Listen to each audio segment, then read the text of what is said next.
হাম যেন নিয়ন্ত্রণে আসছেই না। আজও হাম এবং হামের উপসর্গ নিয়ে 2 শিশুর মৃত্যু হয়েছে। টিকা কার্যক্রমের মধ্যেও প্রতিদিনই এই রোগের উপসর্গ নিয়ে হাসপাতালে ভর্তি হচ্ছে নতুন নতুন রোগী। প্রতিনিধিদের পাঠানো তথ্যচিত্রের ডেস্ক রিপোর্ট। ক্রমেই বেড়ে চলেছে হামের ভয়াবহতা। মৃত্যুর মিছিলে প্রতিদিনই যুক্ত হচ্ছে নতুন শিশুর নাম। গত 24 ঘন্টায় রাজশাহী মেডিকেল কলেজ হাসপাতালে হামের উপসর্গ নিয়ে চিকিৎসাধীন অবস্থায় এক শিশুর মৃত্যু হয়েছে। এ নিয়ে মোট মৃত্যু 51। নতুন করে ভর্তি হয়েছে আরও 9 জন। রংপুর মেডিকেল কলেজ হাসপাতালে হামের উপসর্গ নিয়ে ভর্তি 58 শিশু। গত 20 দিনে ভর্তি রোগীর মধ্যে 41 জন সুস্থ হয়ে বাড়ি ফিরেছে। 17 জন এখনো চিকিৎসাধীন রয়েছে। নতুন কোনো মৃত্যুর খবর পাওয়া যায়নি। তারপরও দুশ্চিন্তায় অভিভাবকরা। 1 মাস ধরে মনে করেন জ্বর, ঠান্ডা, কাশি।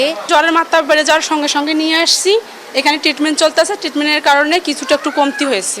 এখন সম্পূর্ণ সুস্থ। বাচ্চাটা নিয়ে খুব সমস্যার মধ্যে ছিলাম, কিন্তু এখানে ট্রিটমেন্ট খুব ভালো পাইছি। রংপুরে হামের চিকিৎসায় শিশু ওয়ার্ডের সঙ্গে শিশু আইসোলেশন ওয়ার্ড করা হয়েছে। হামের প্রকোপ বাড়তে পারে। এখন পর্যন্ত হাম আমাদের কাছে যেসব পেশেন্ট আসছে তারা ভালো আছেন, পরিস্থিতি নিয়ন্ত্রণে আছে।